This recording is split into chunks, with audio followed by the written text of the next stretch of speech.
what's going on? I'm going to show you how to do the third and fourth mini solos from Hangar 18 that Marty Friedman does. So first thing, let's go over the riff that the solos are jamming over, and that riff is this.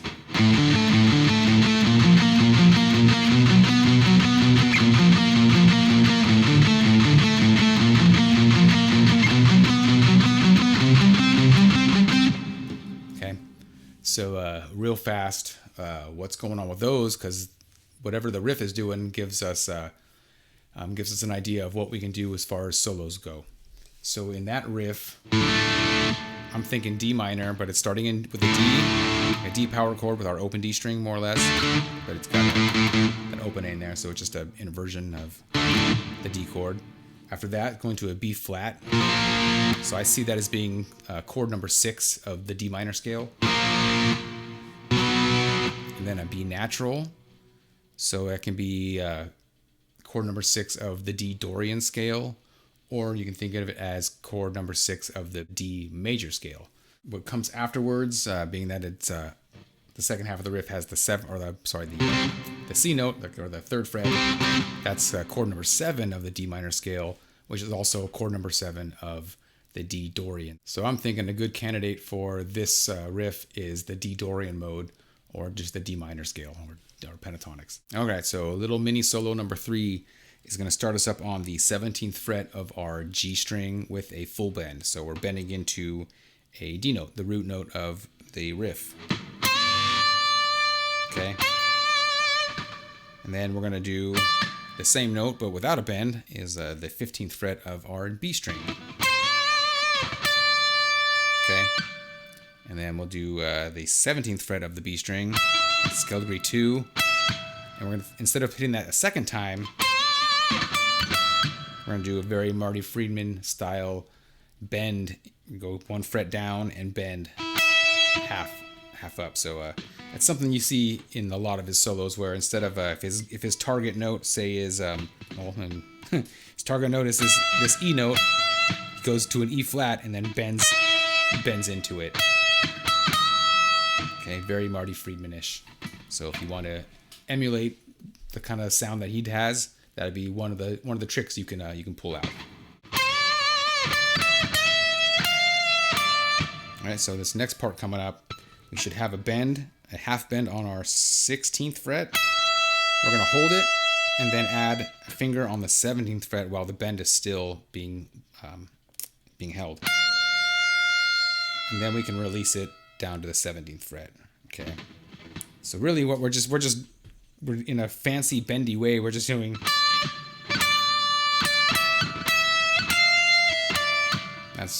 Doesn't sound like super cool when you do it. But then when you do it this way, it sounds way cooler. All right, and that's what's going on with there. So just thinking minor scale. Just with those 3 notes, that could be the Dorian mode too. We don't know.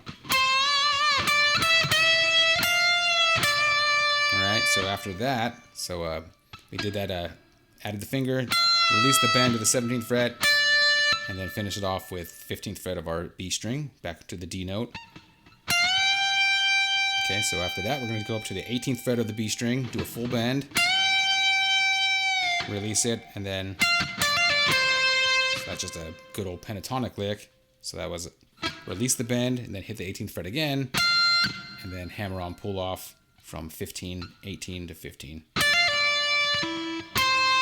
then 17th fret of the G string, and then we bend on that same note, 17th fret of the G. Okay, so all in all, this solo, we got this.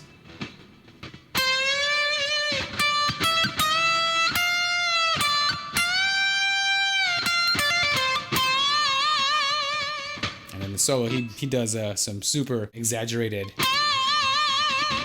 vibrato. So it's almost the vibrato is so slow. It's almost like he's just bending the note up and down, and so it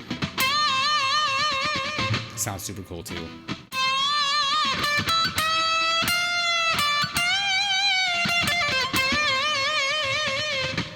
All right, and there is solo number 3, or mini solo number 3. Mini solo number 4.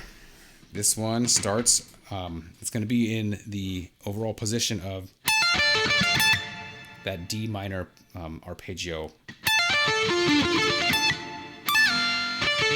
So we should be thinking kind of our pointer fingers on the 13th fret, so that gives us 13th position on the neck.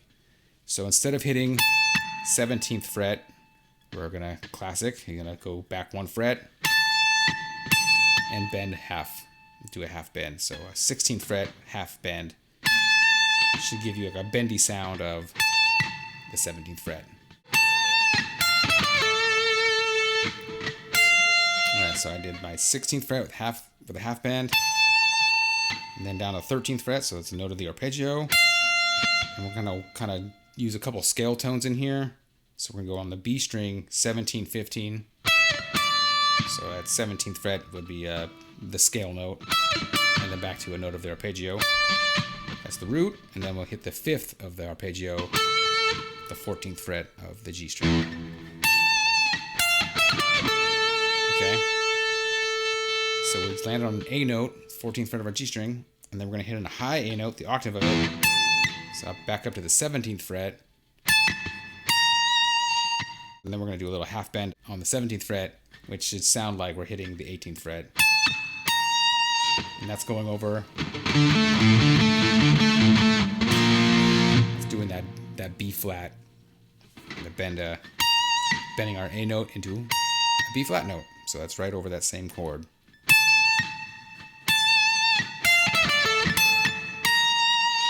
Okay, so from there,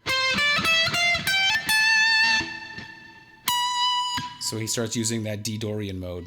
That's the Dorian scale right there.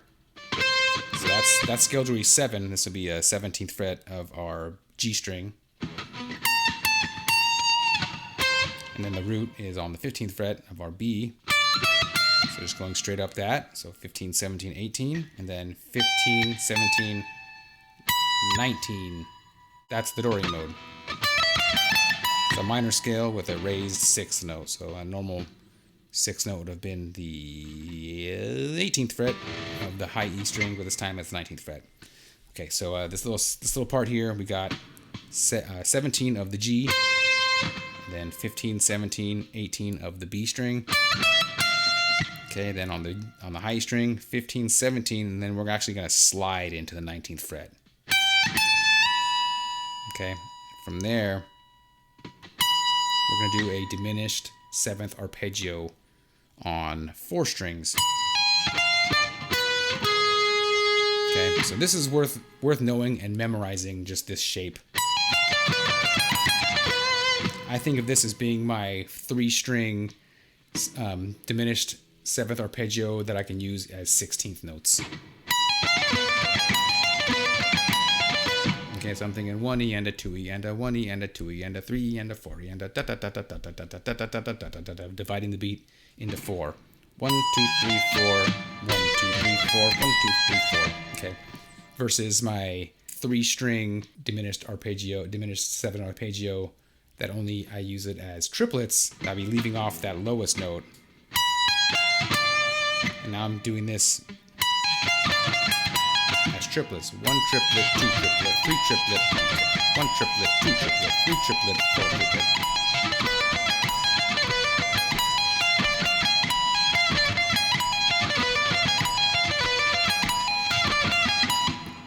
Okay, so this will be starting up on the 19th fret, and this is going over that B natural.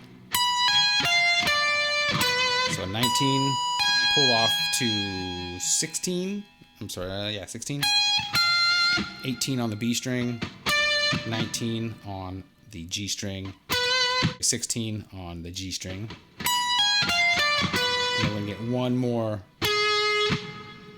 note in there on the one on the D string. That'd be on your, what is that? Your 18th fret.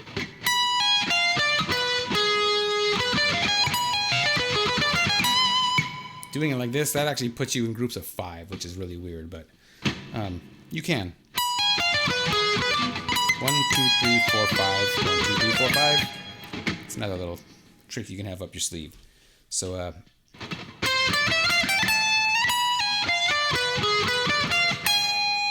so that's what he's doing in the solo right there. It's not really doing those in groups of 5, but if you were just to try to do those evenly up and down, it'd give you groups of 5. Kind of off the subject of the solo a little bit. Anyhow, so back to the solo.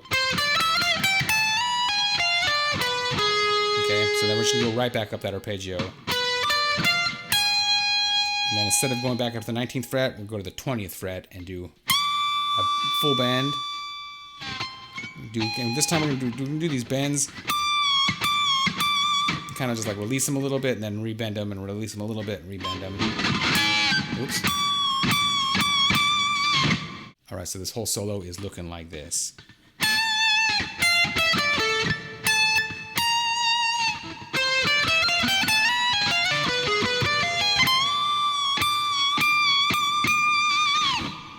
And there you have your 3rd and 4th little mini solo from Hangar 18. Thanks for watching the video. I hope you enjoy what you just learned. And there's a lot of good stuff to take away just from these little super short solos. Until the next video, keep on jamming and be cool. All right, see you later.